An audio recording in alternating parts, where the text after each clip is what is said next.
Hi, how are you, man?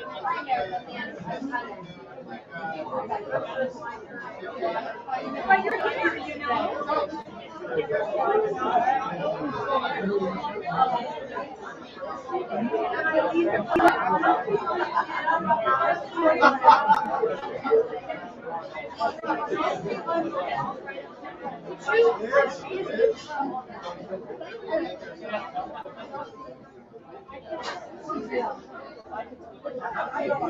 This looks like a Mary Kate's hand. Rich costume.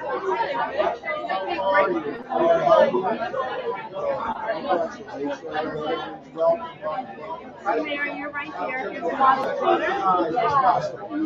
That's all right.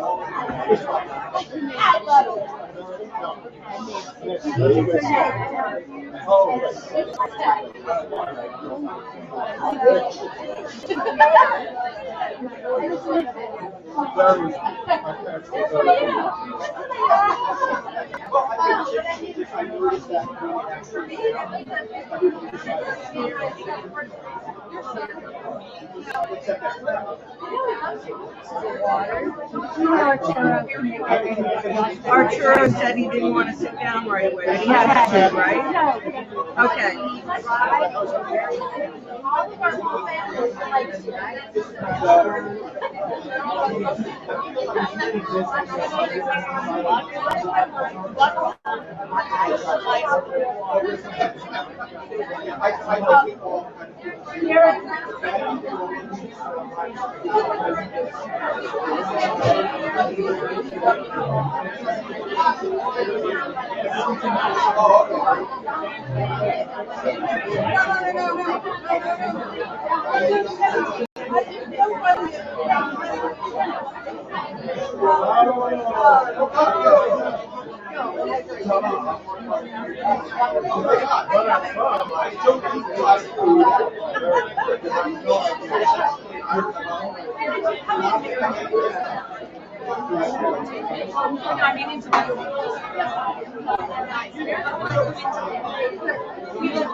Oh my God, Kat. Hi.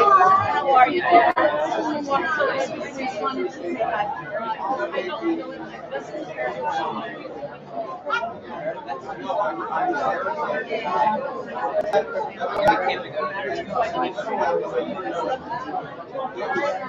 That's all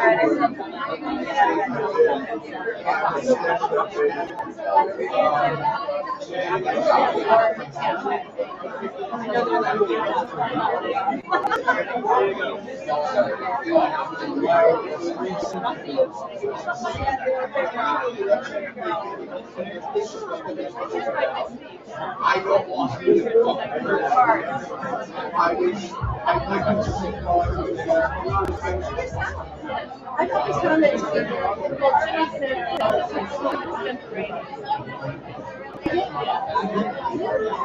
I think this is hilarious. You got the black and white, black and white headlights. Oh, I'm sorry. Yeah, no, I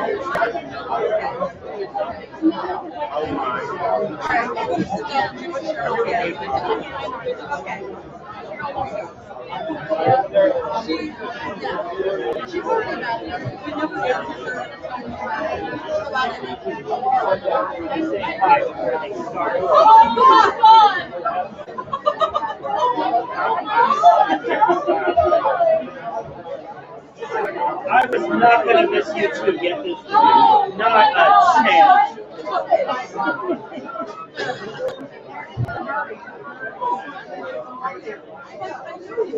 I thought that was get it out of I'm good. I'll catch you now.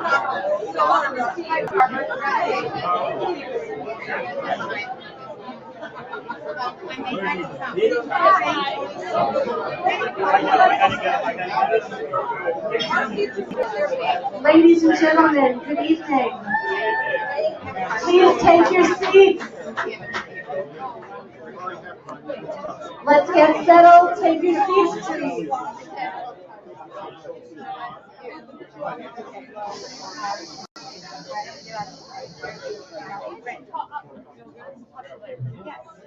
Ladies and gentlemen in the back, if we can get settled.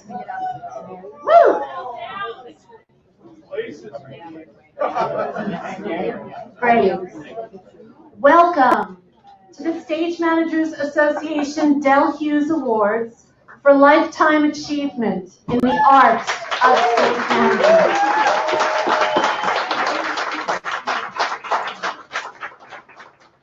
I am Cheryl Mintz, and this is my debut as your new chair of the Awards and Recognition Committee and the Del Hughes event. Now you can applaud. The Stage Management community presented the Awards and Recognition Committee with impressive and thoughtful nominations this past year. I would like to recognize and thank the committee. Past Del Hughes honorees Bob Bennett, Joseph Drummond, Martha Knight, and Jimmy McDermott, along with Melissa Nathan, Robin Rumpf, and Matt Stern.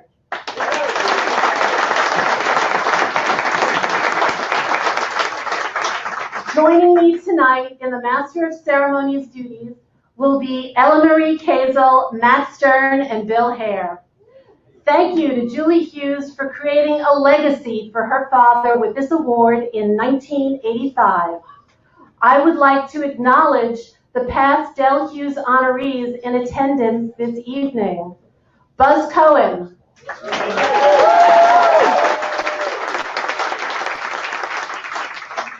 John Hennessy.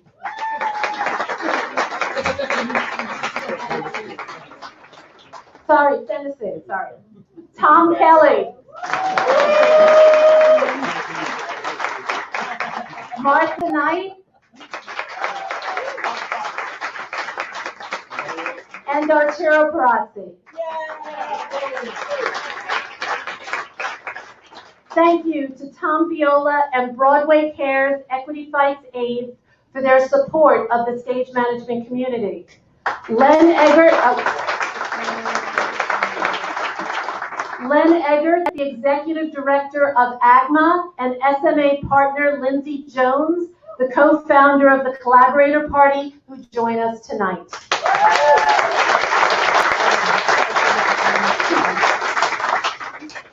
From 1994 to 2009, I served on the SMA board and was a committee chair.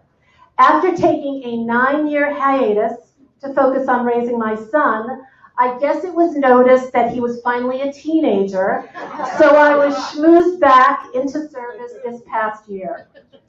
Putting this event together has been one of my greatest pleasures. And through this, I have seen how the SMA has totally changed this past decade. The depth of the board is extraordinary. Everyone has their niche. The simplest SMA event can impact a young emerging stage manager. Everyone can make a difference with just a small idea or happening. At the helm of this and motivating us all to do more is the chair of the Stage Managers Association, Ellen Marie Kazel.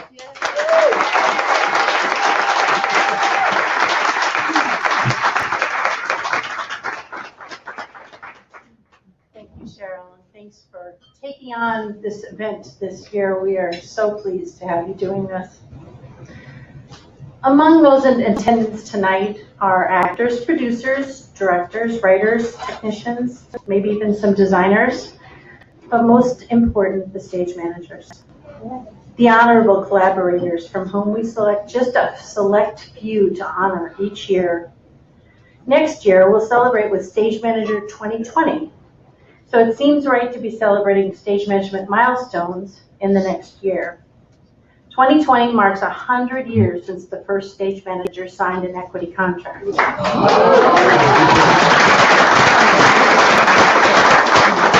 Stage Manager 2020 will be a year of celebration, education, and community during which organizations and individuals across the globe are invited to mark the occasion.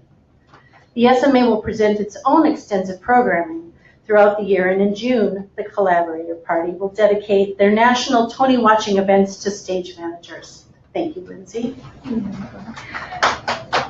Please reach out to Amanda Spooner, First Vice Chair, back in the back. There she is. If you have any interest or any details on how to get involved. It's been a labor of love to be at the reins of this nearly 40-year-old organization, a group that, whether you're a member or not, represents you and benefits us all. Long ago, when we started this journey, stage managers from the New York theater community sat down to talk about giving us a voice in our profession, growing from a group small enough to sit around a table at a pub. We are now nearly 1,000 members strong.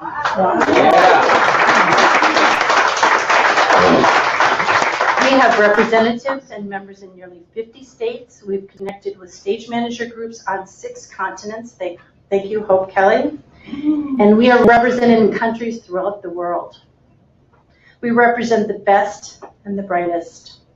Those who, while pursuing the honorable profession of stage management, chose to support the advancement of our field, the protection and the continued development of those within it, and to do this without regard to the type of live entertainment, union affiliation, or geographic location. In attendance tonight are a number of hardworking members of our board of directors, and I'd just like to ask all of you to stand and be recognized for the work that you do.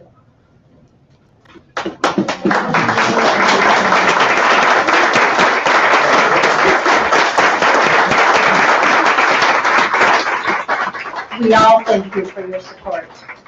We can truly affect positive change when we come together for our common purpose. Ours being to ensure the future of the stage manager in this business we call live entertainment.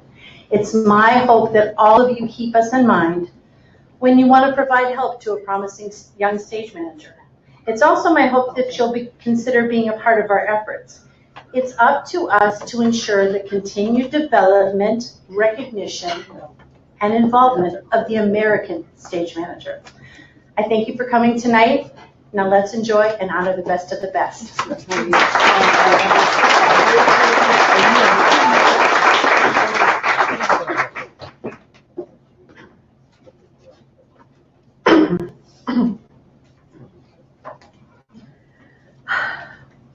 There is nothing more meaningful to me that the first honoree of my tenure as chair is my peer and dear friend, Rich Costable.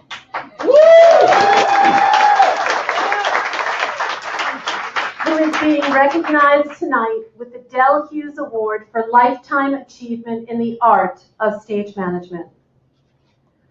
Rich was a production stage manager that I looked up to when I was in my 20s and first became involved in the SMA. He motivated me to join the board and become a committee chair. Rich continued to inspire all of us through his unprecedented 6 terms as chair of the SMA. carrying the organization through some challenging times and into the 21st century. Rich joined me at McCarter Theater for numerous collaborations, including translations, which he brought to Broadway, Edward Albee's All Over, which he shepherded to the Roundabout, and Rich joined me on Broadway with Nilo Cruz's Anna in the Tropics. Rich has done assorted special projects for McCarter, as well as returning with national tours he was at the helm of. What makes Rich incredibly special as a production stage manager is his bedside manner with actors. Especially those of a certain age. Here are some thoughts from one of them. For Rich Costable, year after year, he stood his watch like a lighthouse keeper who never fails, and carried us through nearly every state in the Union. That is the song of the stage manager. His friend on stage who watches him and keeps him from making a fool of himself.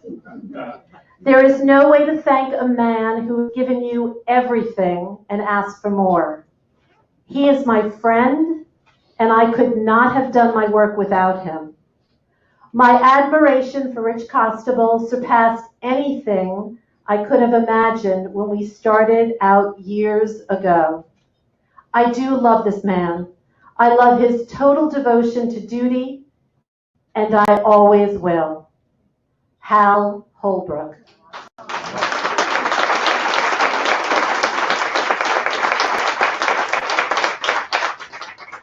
I have always felt Rich is the finest, gentlemanly stage manager. Rich is an actor's stage manager, and it gives me great pleasure to introduce one of them, Tony Award-winning actress Elizabeth Franz, to speak about Rich.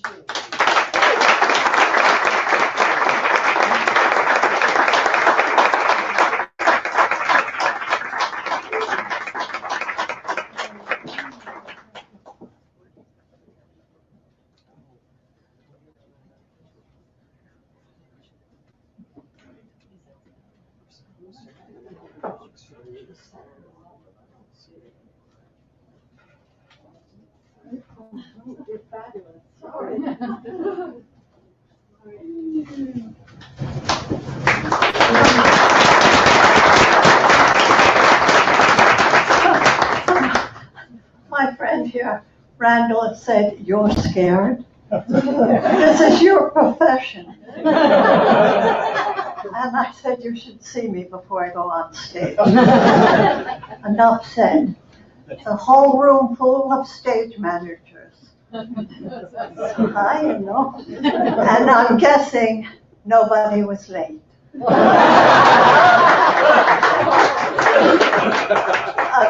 Unless, of course, you're hooked up with the director who says, "Don't worry about it, they can't start without me." Or a writer who says, "Oh, don't worry about it, we'll fix it later."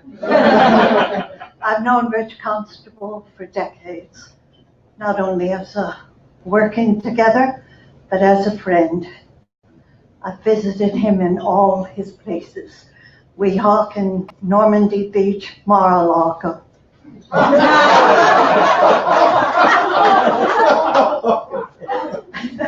And he and Randy have visited me.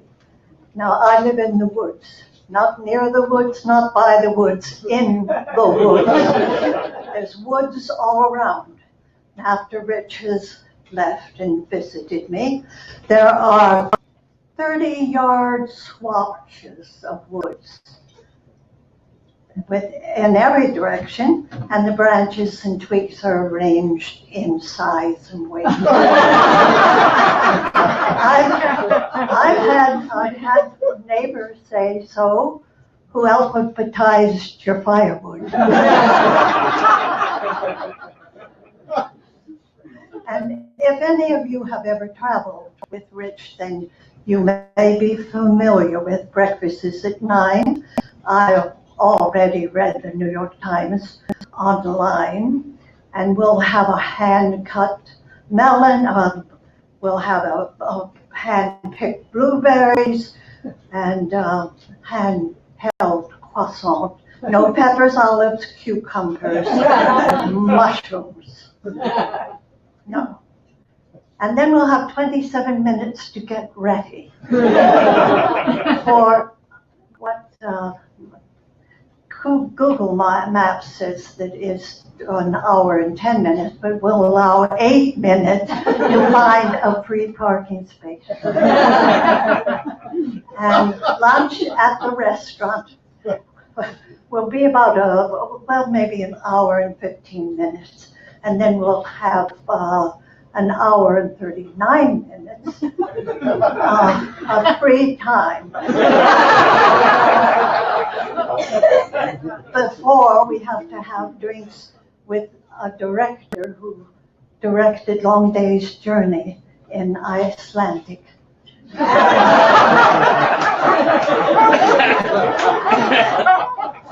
And a stage manager I almost met from Sri Lanka. And this is how we know the granddaughter is the saintly fate of OCD. I'm old enough to remember it. When stage managers were, well, they were directors in waiting. They'd wait for the director to leave, and then they'd try to negotiate the actors. And now it's a profession, as it should be.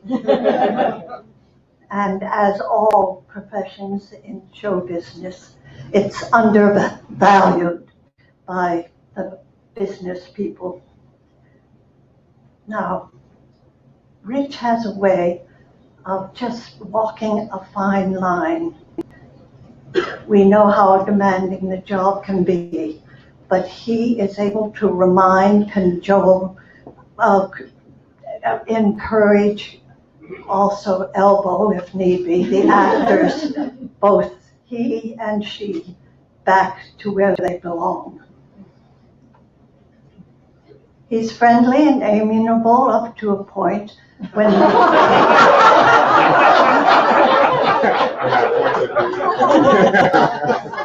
the inevitable time comes when somebody does not honor the actors or the crew.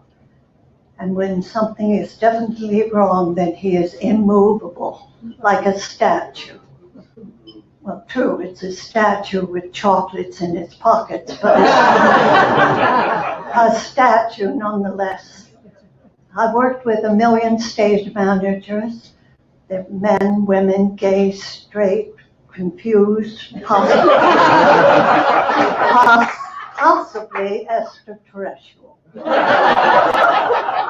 But it always makes me the happiest when I know that Rich is at the helm, because I feel safe, and an actor cannot do his job if he does not feel safe. And this is why I can honestly say I am honored and proud to present him with the Hughes Award.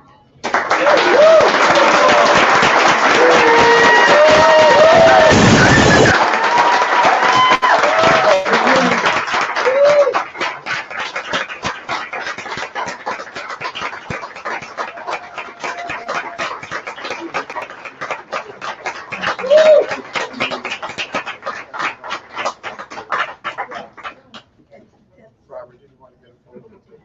Afterward? Okay. No, Elizabeth's up here. Do it now.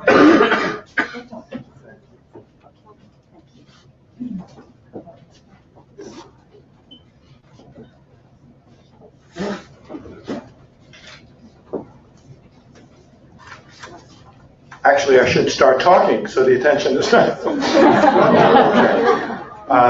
Wow. So she wasn't kidding about a director who directed Long Day's Journey in Icelandic. And proof is, he's sitting right here, Mr. Kent Paul.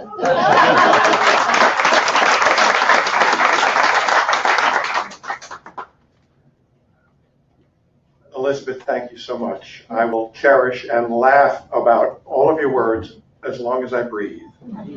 Thank you. My great friend, Cheryl Mintz, as she said, I've been an important part of her life, and she has been vitally as important in my life. And I'm indebted to her and the Awards Committee and the Awards and Recognitions Committee for honoring me today, and also for recognizing my fellow awardees.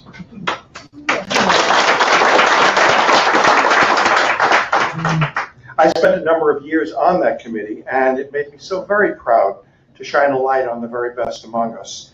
And now to move from backstage to into the spotlight, it's really overwhelming. To think, when I first started in this business, I had hair.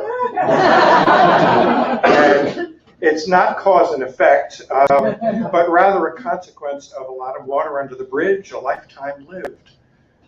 A lifetime doing what I love to do, and, well, bad genes. I came late to the game.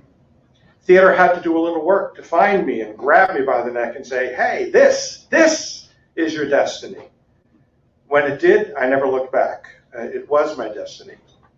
I loved being in the rehearsal room, in production meetings, in the circus ring, literally, in tech, in performance.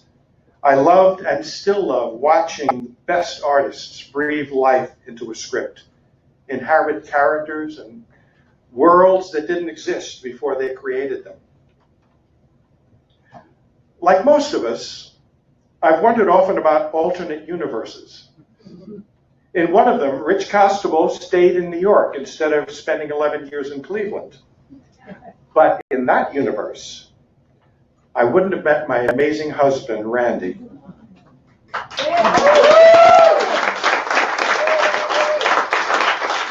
I wouldn't have encountered the wonderful Elizabeth Franz, the incredible Hal Holbrook, the many, many other talented artists whom Jerry Friedman brought to that humble regional theater. I learned so much from the great human beings with whom I was privileged to collaborate. Some of them are in this room. But perhaps the most from my intense one-on-one professional relationship with Hal. I learned in spades what it means to be a real, true, dyed-in-the-wool gentleman. To be intensely, unequivocally dedicated to your art and to your audience, and maintain a commitment to give them your every last bead of perspiration, no matter what. To have a fierce work ethic that helps you push through adversity and setbacks. I wish he could have taught me how to maintain a full, rich head of hair. His is still impressive at 94 and a half. That's the end of the hair jokes, I promise. Our lives as artists intersect with an incredible number of other lives as we go from job to job, project to project, skit to skit. We collect contact sheets, scripts, opening night notes and playbills and mementos and tchotchkes, cast-off props, memories that last as long as the brain cells function. And then eventually, sooner or later, for most of us, retirement. Retirement is like love and porn. You know it when you see it. I am, as I like to say, enthusiastically retired. But I remain constantly in mind of my exhilarating successes, as well as my spectacular failures. I'm also in mind of the next generation of stage managers. I still have a fire burning in me to share what I jokingly refer to as my wisdom with those who are possessed by the insanity of following in our footsteps. And along with that, I have a love for and appreciation of everything the SMA has done, is doing, and will do in the future. For little baby stage managers taking their first uncertain steps into the big challenging world we work in, all the way up to us venerables. The SMA has been a force for recognizing and supporting stage managers since its founding, and under its various leaders, it has been just an amazing resource for all of us. But never more so than today, under the sterling direction of Ellen Marie Kazel and her hardworking board of directors. Please join me once again in recognizing the current leadership of the SMA.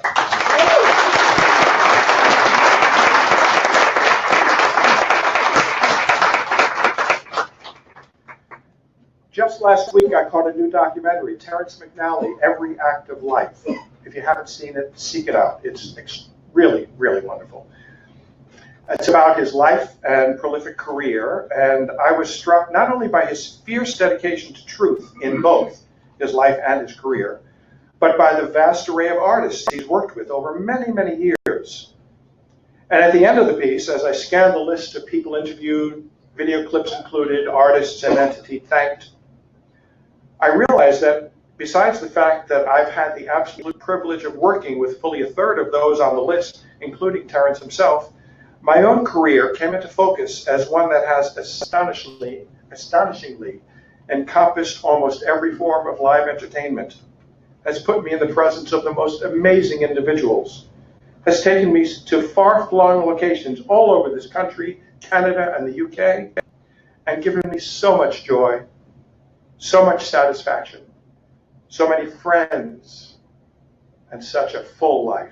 How lucky am I?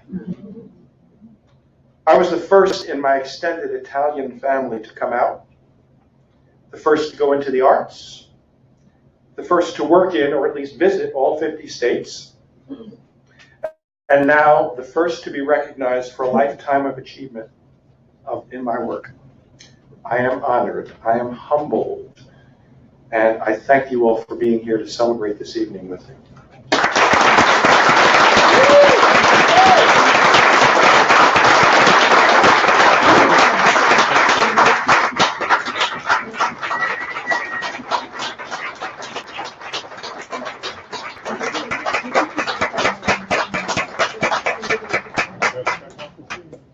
And now Ellen Marie.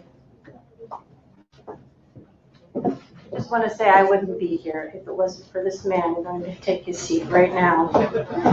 He cajoled me, pushed me, and serves as my constant advisor. I don't know what I would do without him. Gives me great pleasure to introduce the presenter for our next Del Hughes honoring Barbara Donner. With Barbara, we're celebrating stage managers in opera and symphony. Let me share a letter from Raymond Menard, president of AGMA, the American Guild of Musical Artists. Dear Barbara, I was excited to learn that the Stage Managers Association has chosen you to receive the Del Hughes Lifetime Achievement Award.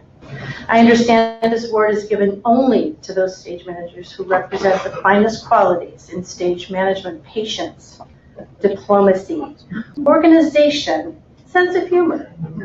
And it's representing a lengthy and extraordinary achievement in a stage manager's career. For a stage manager in the field of opera to receive this award is remarkable. But having you win it did not surprise anyone who has had the good fortune to work with you.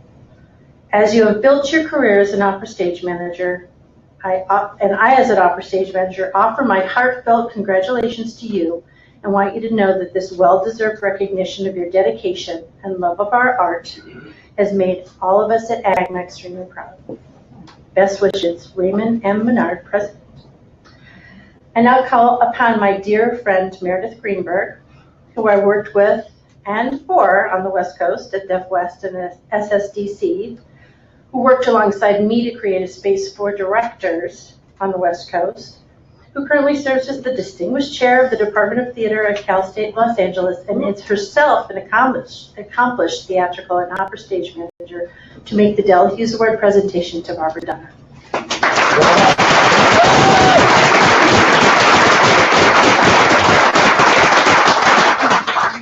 I have to say, when you go to an SMA meeting in Los Angeles, everybody's under the age of 25. And this, I feel like I'm in the presence of some greatness and some gravitas that you don't get there. So it's kind of awesome. So 20 years ago, I was asked if I wanted to stage manage an opera. And the short answer from my heart was no. Though upon review of the contract, the salary, and the benefits of 1 and 2 shows a week for the full weekly salary, I was persuaded. And I walked into an office. Well, first of all, that was kind of bizarre in general, because my office was a tackle box in my car. I walked into an office, and it was run by women. Very, very strong, very outspoken, very experienced, no-nonsense women. And I brought with me my 10 years of professional experience in 99-seat theater in Los Angeles, and an off-Broadway show, and some regional theater, and I was a PA at the Taper for a long time. And, yeah. It took about 10 minutes there to realize I knew nothing. I knew nothing. And I was assigned to work on a show with Barbara Donner as her ASM. And you know that stage manager that everyone in the company knows? The stage manager that everyone in the company trusts? The one who just makes it all happen like magic? The one who can answer everybody's questions? The one who can run a rehearsal room by just looking over the top of her glasses? That's Barbara. And I grew up very fast. I had to grow up very fast at the opera, and I had the best teacher. Barbara taught me that you don't walk into a rehearsal room unprepared. You bring your script on the first day. Yes, I learned that on the first day. You know your shit, and you know it better than anybody else there, because you can only fake it so much. She taught me that working as a team is the only way to work. Delegating and trusting the people that you work with leads to success. You know that stage manager that's got all the cool toys, the best posted colors and the neat gadgets? The one who can speak the language of world-class artists, artistic directors, and conductors from around the world, as well as the language of the carpenters and the electricians backstage? The one who can call a show, chase the children's chorus around, wrangle 80 choristers, and run scene shifts all at once while in a gown and 3-inch heels? That's Barbara. There are a lot of stories to tell and a lot of ways to praise this amazing woman. The best part of our story is that after a while we found each other. And I've never really understood the detail and the depths to which the stage manager inhabits Barbara Donner until we got married. And you know the stage manager who makes the most anal retentive, beautifully detailed props lists? Come on a vacation with our family. And you can pack courtesy of a personalized color-coded packing list. The who, what, where for our wedding was 6 pages long. When we were trying to decide on a couch for the family room, I came home from work one day and there were 2 of them in the room, taped out to scale on the floor, so we could see which one we liked. I've worked with a lot of stage managers, and Barbara is the best of them. She is a consummate professional. She loves what she does. She is modest and quietly moves in the shadows, but really loves when she does something right and people acknowledge that. She's patient and thoughtful, even though really what she wants to do is scream and push people out of the way and just do it for them because it would be faster. She's funny and smart and consistent and even and clear always. You know that stage manager that you would work with anytime, anywhere, any place? That's Barbara Donner. So congratulations, and I'm honored to bring you up and have you have this award.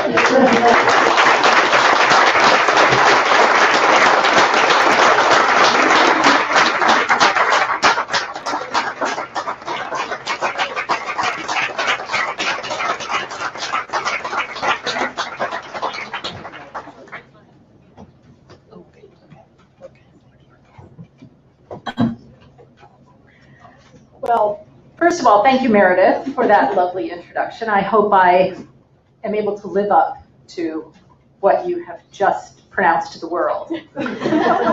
And thank you to Cheryl Mintz. Cheryl has been so patient with me. She seemed to catch me always when I was like in the midst of the worst tech times ever.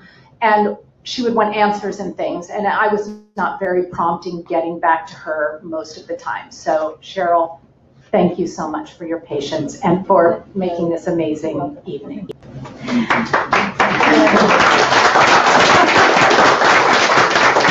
And thank you most of all to the Dell Hughes Committee and the Board of Directors, or the Board of the Stage Managers Association, for choosing me as one of the 2019 recipients.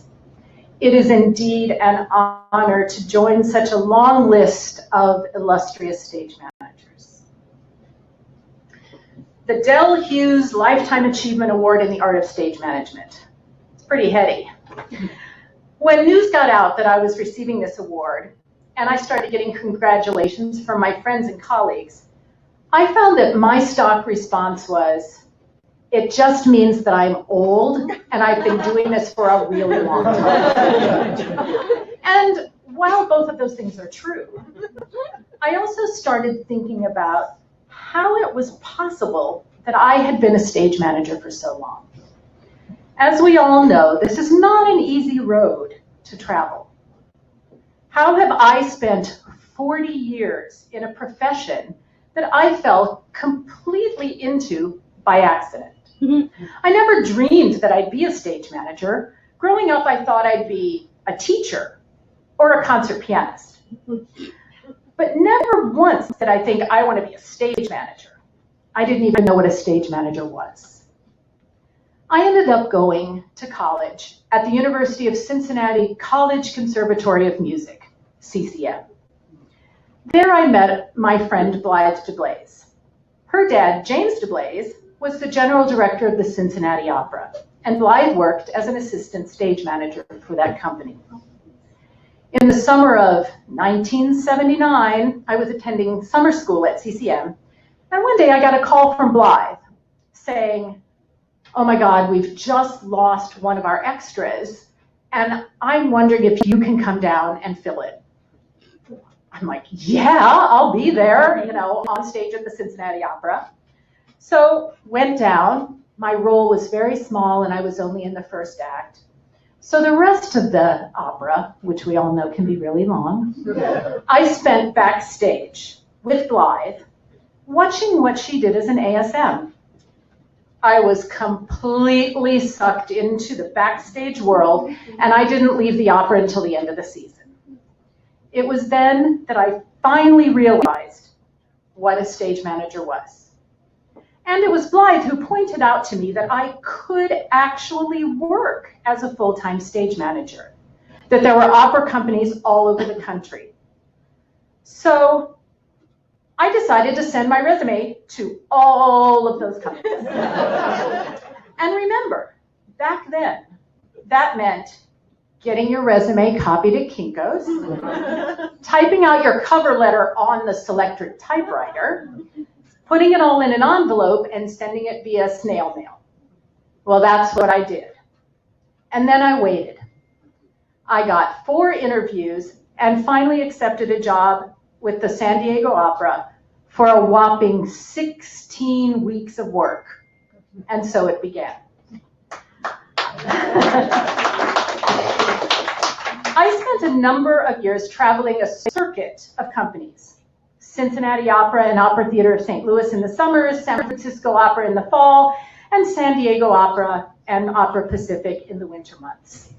Then in 1990, I got a gig at a relatively new opera company in Los Angeles, and that's pretty much where I've been ever since. Through the years, I haven't really spent a lot of time thinking about how I have or why I have lasted so long in this business. Receiving this award has caused some reflection. Here's what I've come up with. I always do my best work. You never know how someone working alongside you at any given moment can further your career. In 40 years, I have had only 5 interviews for stage management jobs. Those 4 at the beginning of my career, and 1 about 10 years ago at the Metropolitan Opera with Ray Menard. Other than that, every job has come from a colleague recommending me. I've tried to find balance in my job. I work as both a stage manager and an assistant stage manager, and have done so throughout my career.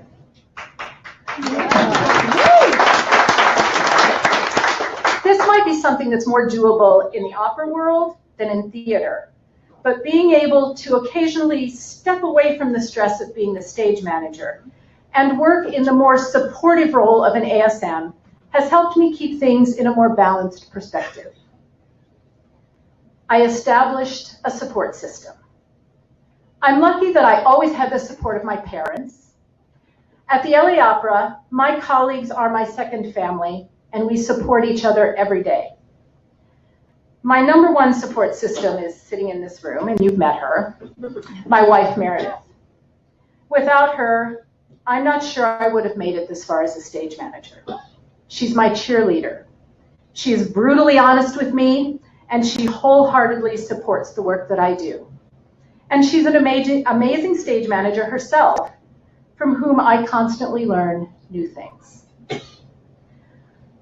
I accepted that it was possible to have a family, even children, and be a successful stage manager. When Meredith and I decided to have children, I wasn't really sure how that was going to work out. But nowadays, there are times when our production schedules are both so full and overlapping that we have to use one of my famous Excel spreadsheets to keep track of who's looking after our children at any given moment. And I think it's really cool that our twin boys, Hunter and Ryan, are growing up with parents who love their jobs and don't complain about going to work every day, most of the time.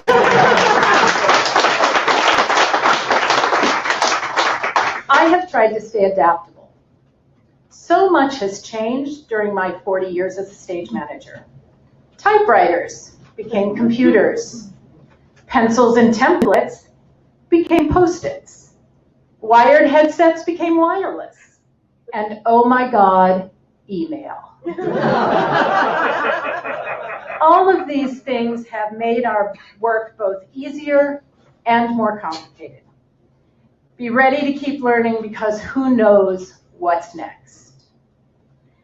And I think most importantly, I love what I do. This job takes too much of us, our time, our energy, our private lives, to do it without completely loving it wholeheartedly. To this day, there are many times that I stand on stage in awe of the fact that people pay me to do this job that I love more than anything. I feel that I would be remiss if I didn't take a minute to say something about the current climate in our art form. Right now, at the LA Opera, as many of you might know, we are embroiled in an investigation of sexual harassment claims involving our general director, Placido Domingo. While for many of us, these accusations do not come as a surprise, it has made us take a good hard look at what we have allowed the culture of our organization to become. Am I and have I been working in a toxic environment all this time? What has kept me from speaking out about things I have heard, seen, or experienced? As a stage manager, I have worked with directors and conductors who have verbally abused me, my assistants, and cast members. I have colleagues who have had artists force unwanted kisses and fondling on them. Some have reported these things, and others haven't for fear of retribution or just knowing that nothing would be done. The LA Opera is standing at a crossroads where they can make a choice to follow the same road that they've been on for the last 30 years, or they can do something important and be a leader, setting an example for other companies across the world by saying that this behavior cannot and will not continue. Hear, hear.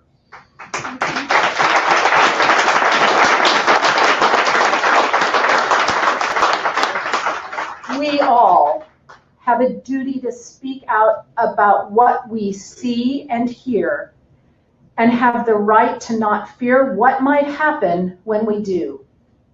Our job as stage managers is about communication, and we must have the courage to communicate about these difficult topics. We are all so lucky to work in the theater.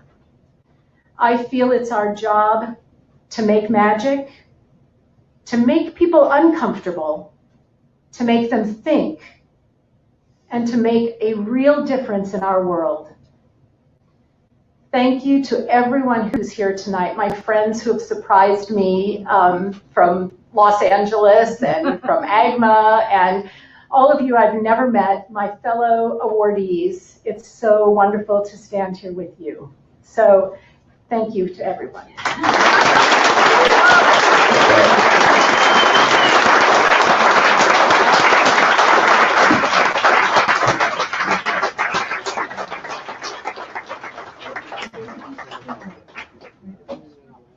Excellent. We're just going to take one moment before we start our next segment, honoring Mary Kay Klinger.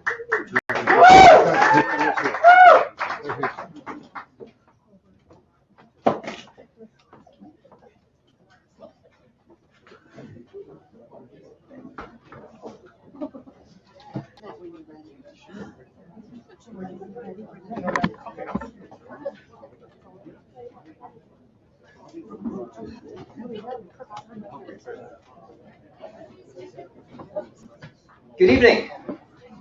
I am Matt Stern. I'm one of the directors at large of the SMA. Thank you. That's not the exciting part. That's not the state, or was it? It's an honor to participate in this award ceremony recognizing these amazing pillars of our profession. The Stage Managers Association is very pleased to next recognize Mary Kay Klinger with the Del Hughes Award for Lifetime Achievement in the Art of Stage Management. The thrill of honoring Mary is that by giving her this award, she's actually given us on the committee a great gift. Witnessing her genuine kindness and spirit has moved us all and given us so much more than the honor we are bestowing. I imagine there have also been many companies across the country that you've connected with in this way.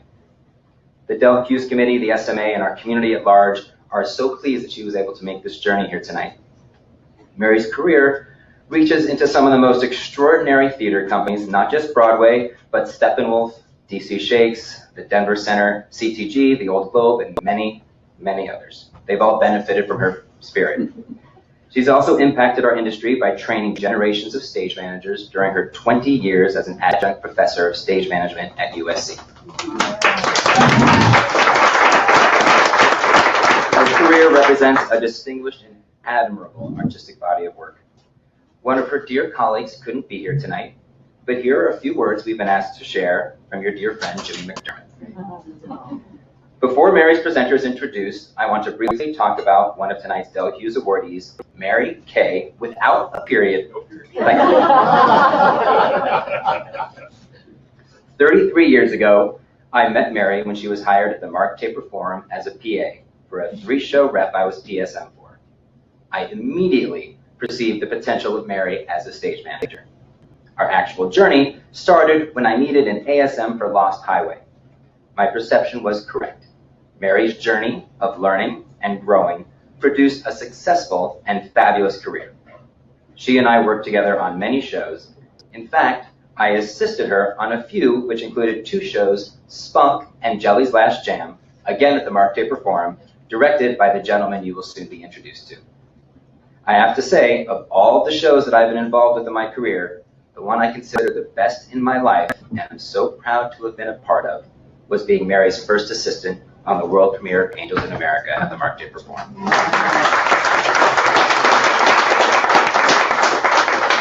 Mary went on to New York with Angels and was able to continue her relationship with the director and her presenter tonight. In my opinion, Mary was the best stage manager that I have worked with. In fact, she became the best stage manager I know, and that includes myself. Her passion, dedication, love of theater, love for the actors who she respects, protects, her commitment in her entirety to the director and the play she is working on, and her love of stage managing. All of this is what defines her as an artist, the art of stage managing. It has been my honor to grow up with Mary. She and her husband Phil have become very close friends and colleagues to my husband Pat and myself. I applaud and congratulate Mary Kate Klinger for receiving the Hughes Award for her distinguished career in stage managing. Thank you, James T. with the period, McDermott, Jim.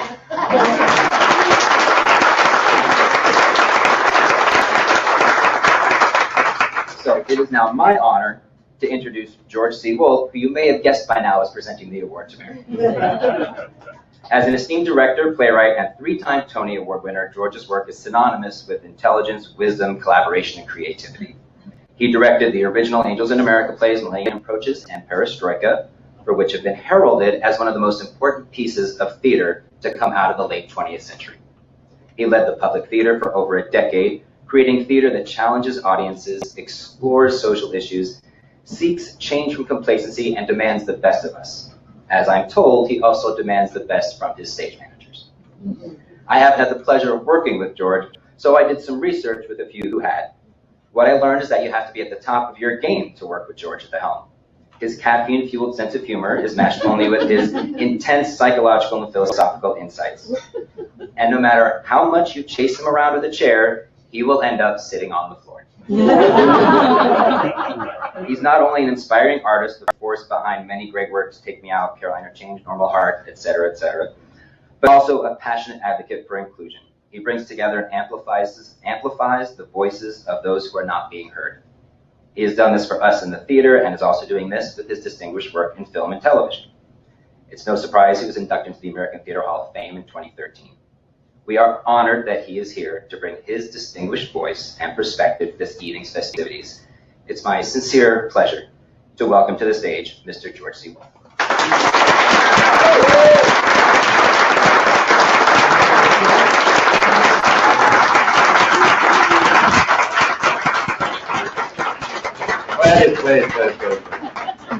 So speaking of that stunning, extraordinary work, Angels in America, let's go back in time. The first preview. Jerry Robbins is in the audience. Who does that? We had canceled 2 or 3 weeks of previews. Yes, it was my fault, but I don't care. We needed to do that to protect the actors. The pressure is on. It's extraordinary. Mary is on the board, calling 857 cues every 3 minutes.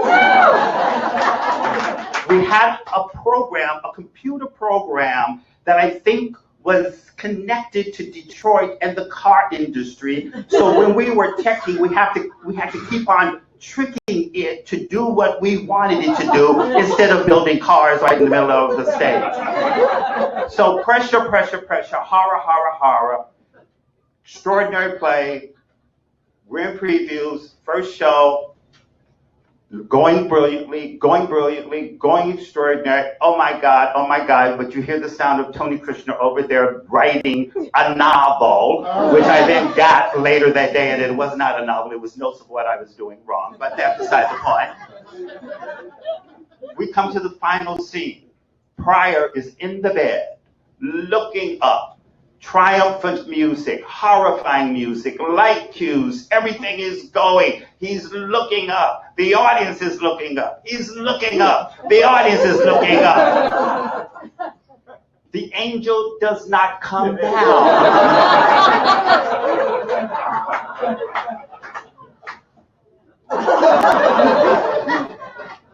Mary's, with her 857 cues, is working the board. All of a sudden, perfect storm, all forms of communication go out between her and the crew. The audience is like, ah! Stephen Spinell is, ah! The audience is, ah! And then you hear, open up the ceiling so the angel can come through.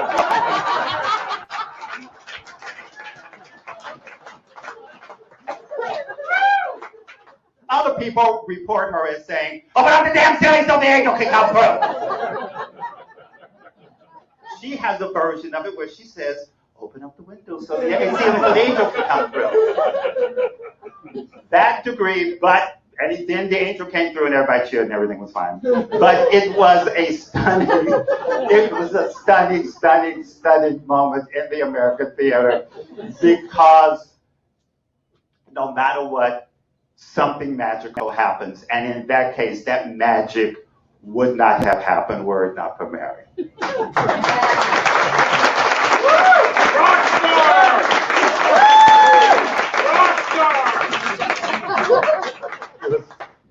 I still haven't recovered. And then there was the time that we were working on a show in LA. I won't say which, but because I did a bunch of them in LA, and the light designer vanished after about 3 previews. And so Mary and I sat there, and during time where we were not working, and we relit the show. She and I relit the show. The lighting designer ended up getting an award from her.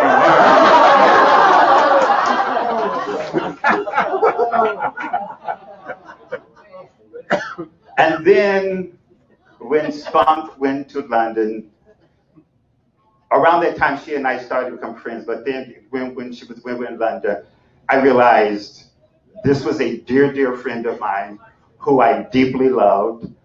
We also, it's London, you're doing a play, you're drinking a lot, because the British, and that's when I dubbed her Mary Queen of Scotch.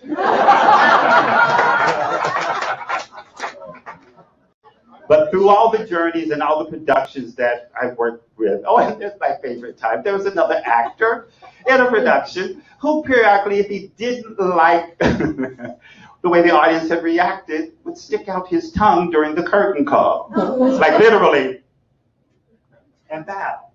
And Mary said, if you either keep your tongue in your mouth or don't come out there for your curtain call. And he changed and fixed his behavior. She has a heart that is so large, an intelligence that is all-encompassing, a bravery and a sense of correctness and a strength that doesn't make other people feel less than.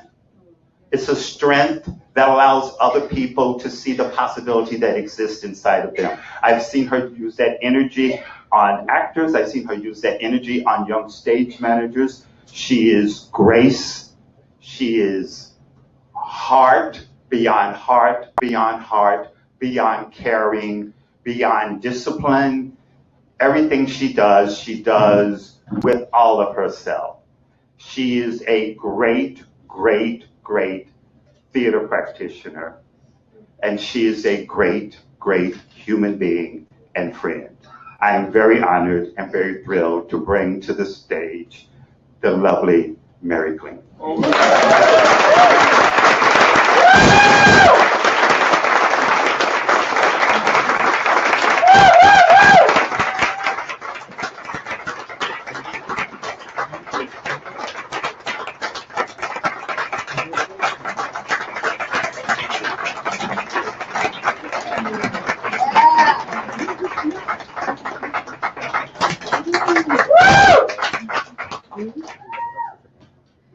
Hi, y'all. Oh my goodness.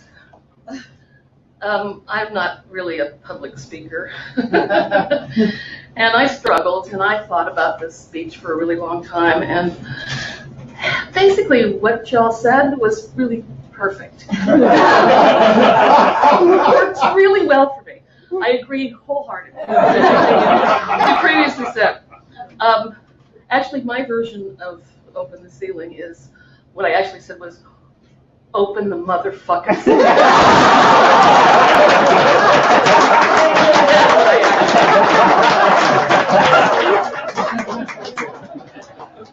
So I want to thank, first off, Cheryl has become a real good friend of mine, just through emails. She's been so supportive and so helpful, and I really want to thank her. I want to thank Ellen Marie, and I want to thank the entire Stage Management Association, which I understand I'm now a lifetime member of, which that's kind of cool. For the Del Hughes Lifetime Achievement Award for Excellence in the Art of Stage Management. Boy, for a bunch of stage managers who usually just say, cue, go. That's a really long award, but I'm so grateful, and I'm so flattered, and I'm delighted to receive this award. You can tell I'm a little shaky. Thank you. Good. Stage managers only exist as part of a greater whole, where the work we do is indeed art, and it's the art of the collective. We're part of that larger piece, and we create with those actors every night that we do the show. I love calling a show. I really feel like I'm communicating not only with the actors, which I am, it's a sort of a call and response, but also with the audience at large. And it's the most wonderful thing in the world. I love my work with the designers. I love my work with the crew. I love that moment when the director, when the director is happy and is pleased and can finally let go of the show, which is never.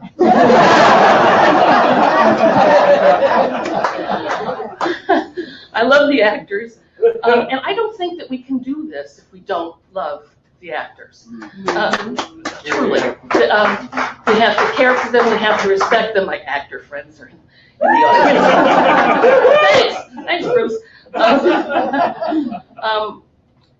I'm grateful for my career, and I'm great, and for getting this award. What has happened? I keep going to refer to it. It's right here. For getting this award made me stop and look back at my career. It made me update my resume so I could send it to George. Okay, here it goes. And I can't, like Rich was saying, I can't believe what a long, and you were saying this too, 40 years, and it doesn't feel that way. It feels like a moment or moments and moments and moments, and instead it's been 40 years that we've been doing this. It's stunning, and I'm so grateful to have been able to look back at it and realize as I've retired now that what a great life I've had. I've had such a fantastic, I worked with Elizabeth Franz too, we went on tour together. It's so great. Lifetime award. Look at that. I spilled water on this just before I came. Thanks to my dear friend George, we have journeyed, clearly, through a lot. And I don't need to go through it again. We started, actually, in the workshop of Jelly's Last Jam with David, what's his name? David Greer. David Allen Greer played Jelly in that. And then, this isn't in my speech, but then I went on tour for Teenage Mutant Ninja Turtles because it's a production contract, and there's the director right there. And George called me after we had done this workshop. He called me like a year later, and he said, "Would you just get off the road with that stupid turtle show?" Thanks, George. So I did. Never happened. She's making it up. Oh my God. That's enough about George. No, actually, George, you really inspired me, and you held me up. And you've held me up through all these years and through all of our friendship and all of our. Remember when I used to call you from LA just whenever Phil and I go out for drinks? Say, hey, we're drinking, we thought of you. and Fred Bear, who I'm thanking later in this, who's no longer with us, fantastic stage manager and a great production manager. Yeah. Of our Taper Forum. He picked up this Mary Queen of Scotch and actually wrote a letter to my landlord in New York. We were supposed to get references. He decided he'd write one, and he actually wrote Mary Queen of Scotch. Who? So, thanks, George. Okay. I also want to thank Jimmy McDermott, who couldn't be here tonight, which I'm sad about, but I understand the reasons why. He was always my mentor. He really took me by the hand and took care of me. And I think you can sort of tell from what he wrote in that speech. He's fabulous. I want to thank Gordon Davidson and Fred Bear, who aren't with us anymore. The two of them were magnificent influences, just great in my life, really important.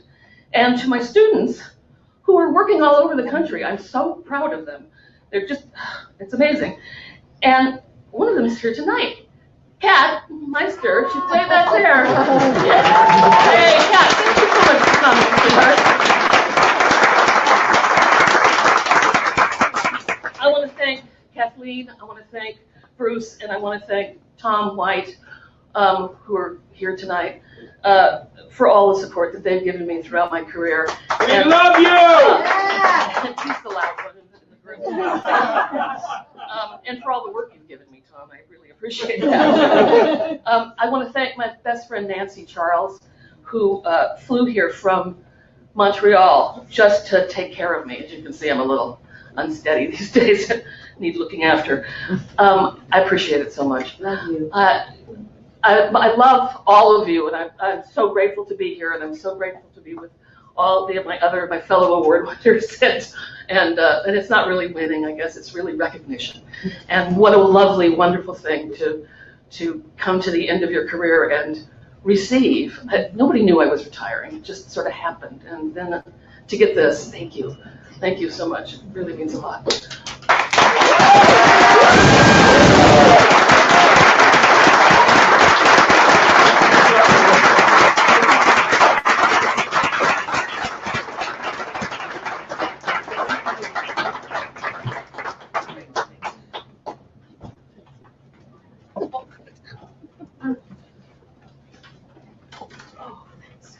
Hi, my name's Bill Hare. I'm the treasurer of the State Managers Association. And as treasurer, that means in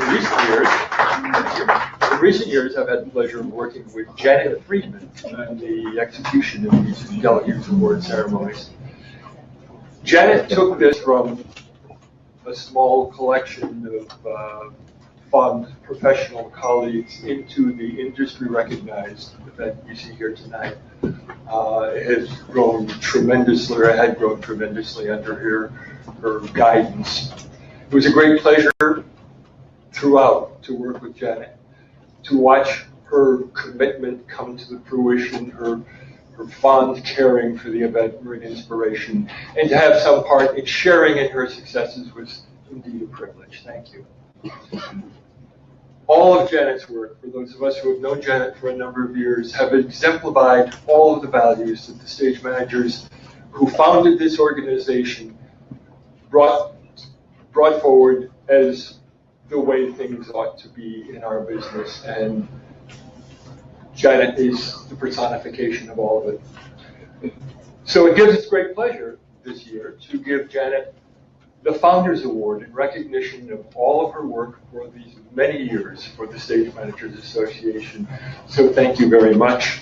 And I'd like you to welcome to the stage now a gentleman who, even in this august company, must be acknowledged. It occurs to me that even in this company, there's one among us who has spent more hours within the four walls of a Broadway stage than anybody else here. Please welcome Arturo Perazzi.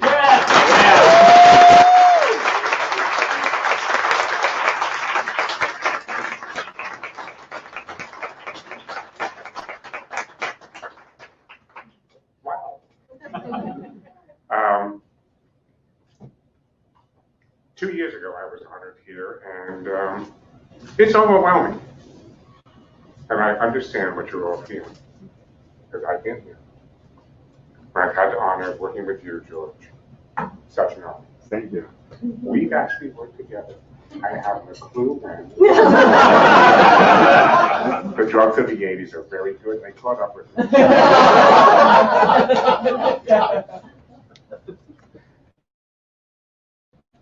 We can talk about stage management, talk about stage management. I'm going to come from a different direction. Janet Friedman. We go back 49 years. I met this freshman I was a know-it-all sophomore at Hofstra University. I met this young, bright, beautiful woman. Well, blonde hair, blue eyes, sun-kissed skin, white blouse, blue jeans, barefoot. I met Janet Friedman. I set my sights on her to help her acclimate herself to the drama department. Fortunately, she did too. She wasn't sure what she was going to do in the business, but she knew who she was. And that was the one thing about her I always knew. She knew who she was. She was always asking, who am I? Where am I going? Hofstra didn't work out so much for her. She left in her junior year, the end of her the fall semester of her junior year. Went off back to Philadelphia, back to the suburbs of Philadelphia. Didn't hear from her for years. She took up with a photographer, a nature photographer, became his wife and business partner, and she became a photographic assistant, ran the business. When that fell to the negative, yes, every pun intended, she asked the question again, who am I? Where am I going? She went back to Temple University and got her theater degree. After that, she came back to New York. I had already done about I think I was embarking on the third Broadway show when I met her again. And she just wanted to be chaperoned back into the business into New York. And I did what I could to help her check this out, check that out. The most important thing I did for her was recommend her for a job at Manhattan Punchline. Manhattan Punchline was created by Hofstra alumni. They were dedicated to comedy. They were doing a wonderful production of Room Service, the Marx Brothers Room Service. I remember this production to this day. Excellent, excellent. They remembered her from Hofstra. They said, sure, she'd be a great stage manager. They took her on. But the important thing from there was I introduced her to her friend, to her husband, my friend, a former Hofstra alumni, IA electrician and equity stage manager Barry Kearsley. Yes, Barry. He was smitten immediately. And I was so taken with them that when they wanted to get married, I opened up my home on Staten Island for them to have a nice garden wedding reception. Anybody who they wanted, the house was theirs.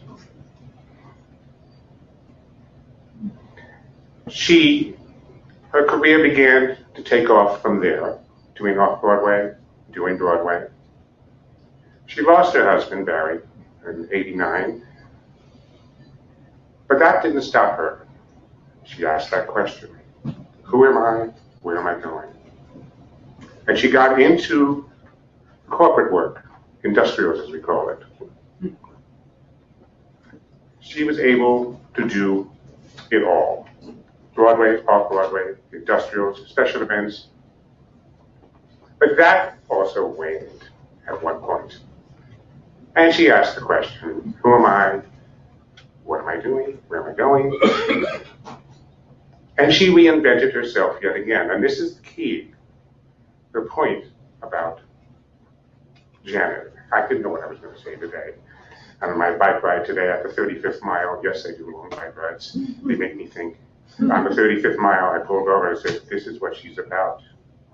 She is about strength, about reinvention. And I bring this up to you because, ladies and gentlemen, it is the core of what we do as stage managers.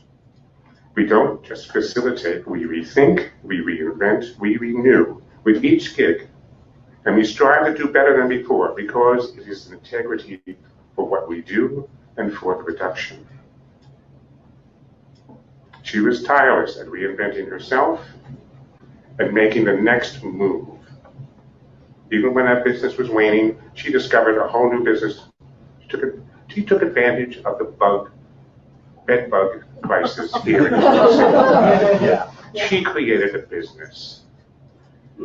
I was sitting with her once having lunch, and we were talking, chatting about old times, latest experiences, cell phone rings, whole other person. Upvesters, yep, set up, yep. Well, these are the terms. Yes, the cost is this. Well, we have to do a site survey. You'll need to do this, you need to do that, and that. I'm there poised with French toast on a, who is this person? Reinvented herself, made a whole new career because she knows what it's about. As stage managers, we're always really reinventing and surviving. And so it is with great pleasure that I am so happy to be here to remind you all what we are about, as epitomized by Janet Friedman. Thank you.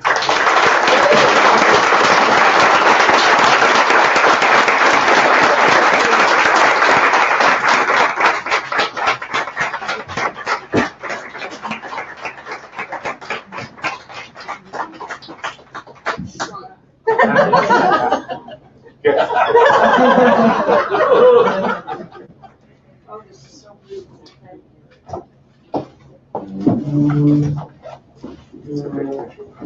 Wow.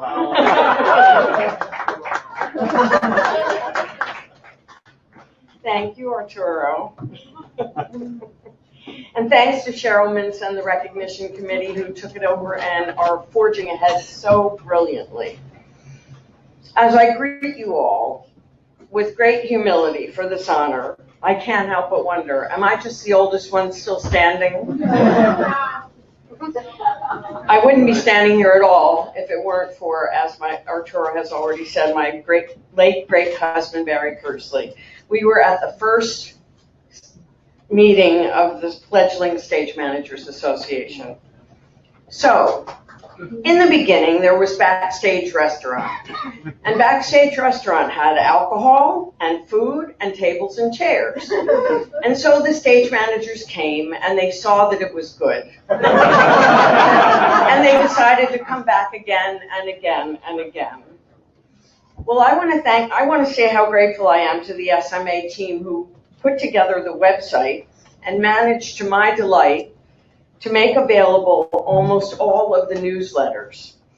I dove into those early newsletters with gusto. I actually recognized the font of Barry's and my typewriter. Yes, I said typewriter. I reminisced a lot about those magical early days when theater was almost, when there was almost a giddy quality to coming together as we did. A whole room full of stage managers, so much to talk about. About those newsletters, we just downright had a blast. Writing them was usually something of a group activity, and we all had very strong opinions on grammar and punctuation, arguing over a comma and semicolon. Some of you remember that. But it wasn't just the writing, it was the mailing party. We had fun. What could make a stage manager happier than folding and stapling and licking envelopes and stamps and telling our stories? Barry and I provided our apartment as the address for the SMA for about 2 years. And when the SMA finally got its own phone line, we had the answering machine in our closet. So there we were, meeting twice a month, instantly arriving at our first raison d'etre, the mass appeal arbitration that went against a stage manager's move from off-Broadway to Broadway, partly because stage managers had no representation on council. And that led to our second goal, getting those council seats. What ensued were lively strategy and planning discussions over weeks and weeks about the details of the proposal for a constitutional amendment to add 5 stage manager seats to council. We were also busy raising awareness among our equity actor friends to get them to the meeting where we would present the amendment.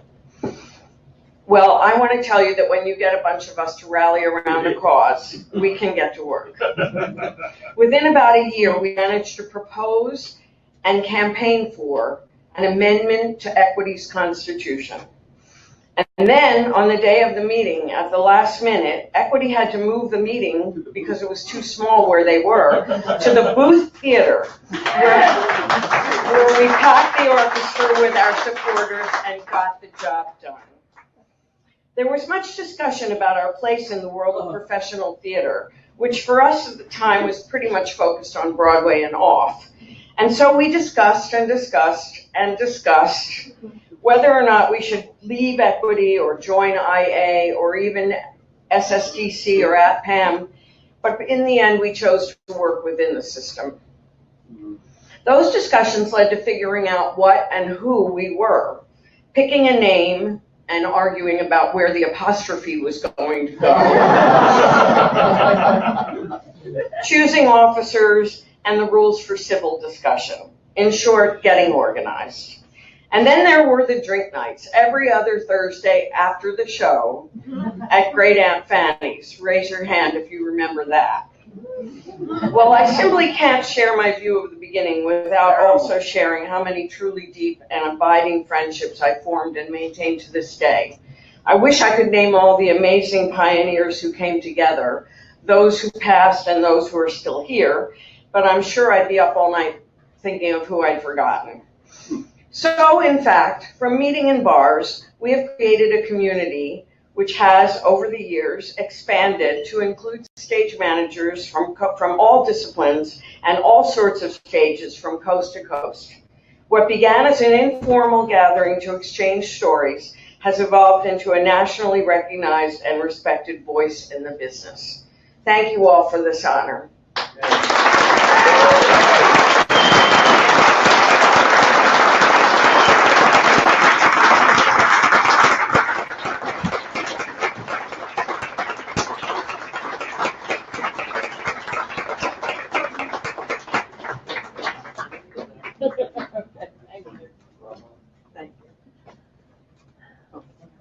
Last week, the lights of Broadway dimmed.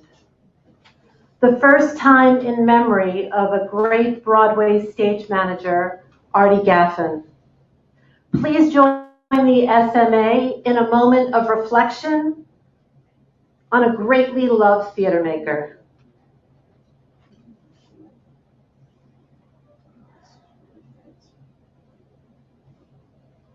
Thank you. The Stage Managers Association would like to give Matt Stern the floor for a special announcement from Broadway Symposium. Matt? Thank you, Cheryl. So thank you. Once again, it's an honor to be here amongst these inspiring leaders surrounded by our amazing colleagues. I believe that only stage managers can really understand stage managers. What we do is so unique and ephemeral that unless you've gone through it, you really don't understand what it's like. It's why one of the reasons it feels befitting that while we're here, surrounded by our special community to make this announcement, as a stage manager on Broadway and producer of the Broadway Stage Management Symposium, I've participated in and witnessed the incredible work, tireless effort of our colleagues in the Broadway arena. But no Tonys, no outer critics, no drama desks, none of those. Not for stage managers. Thank goodness for the Del Hughes Lifetime Achievement Awards. Well, we believe that stage managers shouldn't just have to wait a lifetime to be recognized. So the Broadway Stage Management Symposium is going to begin presenting an annual award to recognize and honor the achievement by a stage management team on Broadway.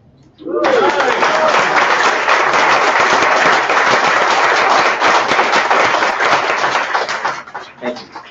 We're very excited about this. The details obviously be forthcoming, press releases and all that jazz. But we really wanted to formally announce it here with this community. It's really special.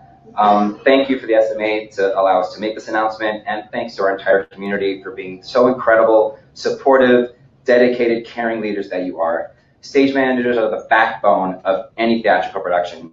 We provide that support to make everything happen, and it's an honor to be here and be a part of it with you all.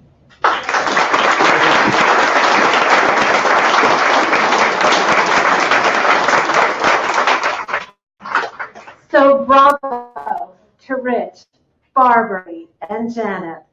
It has been a joy to celebrate you this evening. Elizabeth, Meredith, George, and Arturo, Thank you for your inspiring words. Please join me in thanking the Del Hughes Event Committee, John Kakanen, Ella Marie Cazell, Robert Mills, Melissa Nathan, Adrian Wells, Mark A. Zimmerman, photography chair, Robert Sutherland Cohn, Hare, who has been an incredible resource throughout this process. I must also personally thank my husband, Harris Richter, who's back somewhere, and my stage management assistant from McCarter's unique, fabulous future of stage management.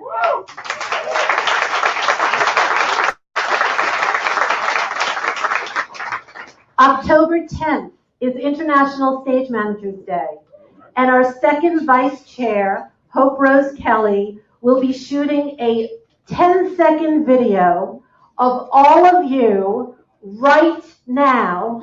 So please stay in place the stage. Hope, come on up.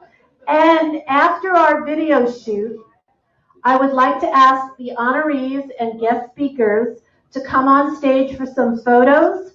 Please remember to take home your SMA beverage tumbler. They cost a lot of money, so don't throw them out. Thank you for joining us this evening and wishing you all a fabulous theater season ahead. Ella Marie? If you all would, for this video, this is several countries around the world are doing their own video. It's going to come together and be on social media on October 10th. If you would all say, when Monique gives us the go, Happy International Stage Management Day from the Stage Managers Association in New York City. Let's do a dry run.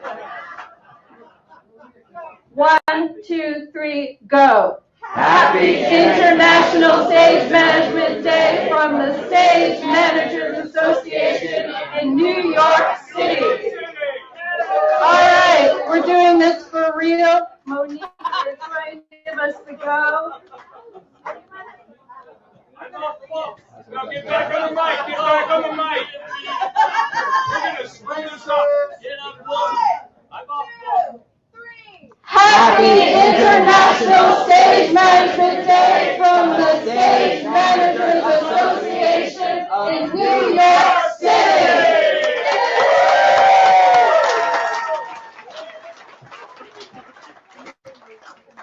Okay, the bar is open till 8 p.m. If there's any food back there, finish it, network, and schmooze. See you next year.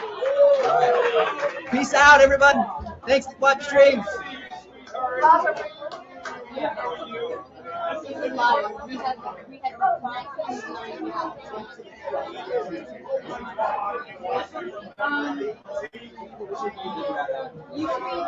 Barbara and Meredith.